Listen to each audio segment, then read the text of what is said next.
It's Friday, on the streets of Kashmir's largest city.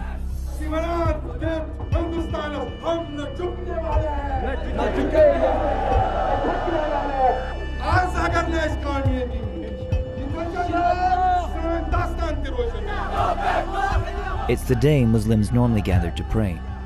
But in recent weeks, it's also become a day of protest.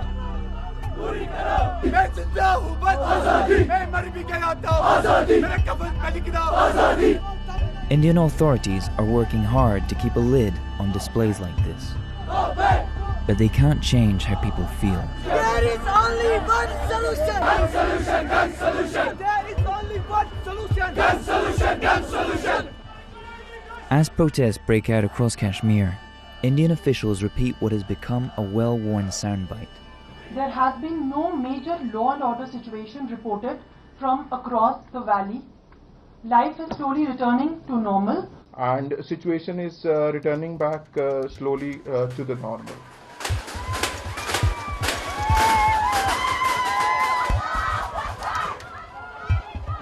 But things here don't seem normal.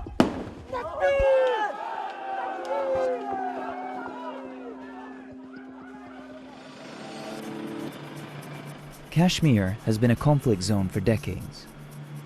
But when India moved to strip the region of its autonomy on August 5th, the situation came to this.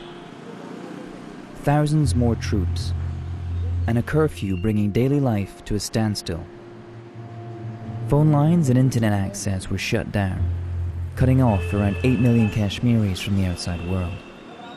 So, we came to see what's actually happening here. We visit a neighborhood known for frequent clashes between protesters and Indian security forces.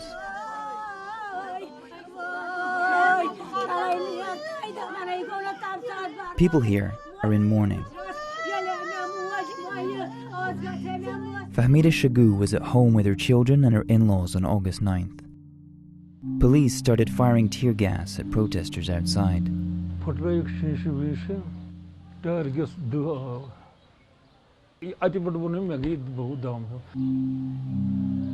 Fahmida's husband Rafiq helped rush her to the hospital, but doctors could not revive her. A sudden death and no one to hold accountable. We really demand justice. But from who? I don't know if we'll get justice, my kids will get justice. I don't know.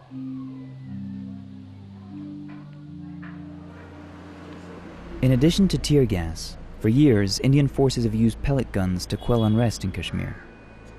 These shotguns fire cartridges full of lead pellets that lodge themselves in the flesh. They are supposedly non-lethal, but can cause life-changing disabilities. Parvez Sophie says he was at home when he heard a commotion outside. When he opened the door to see what was happening, he became a target.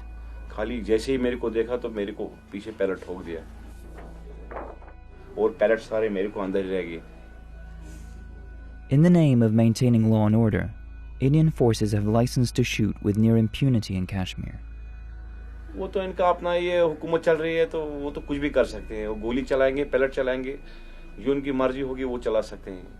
There's no official number for the injured.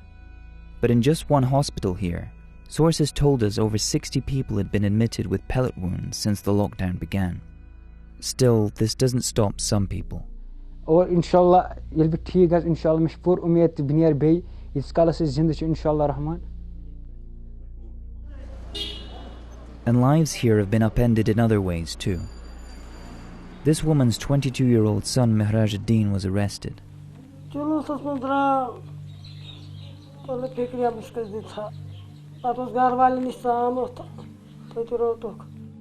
She doesn't know why he was taken. Since then, authorities have been giving her conflicting information.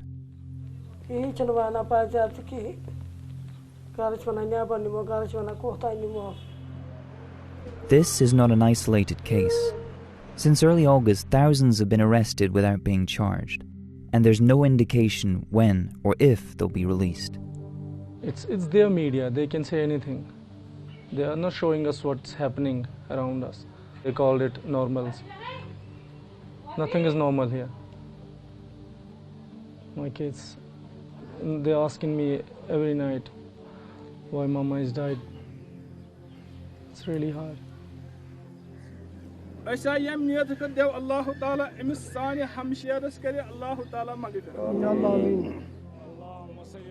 Although some landlines have been reconnected, Kashmir is still largely cut off from the rest of the world. That helps authorities keep stories like these quiet. But as the days pass, they're getting louder.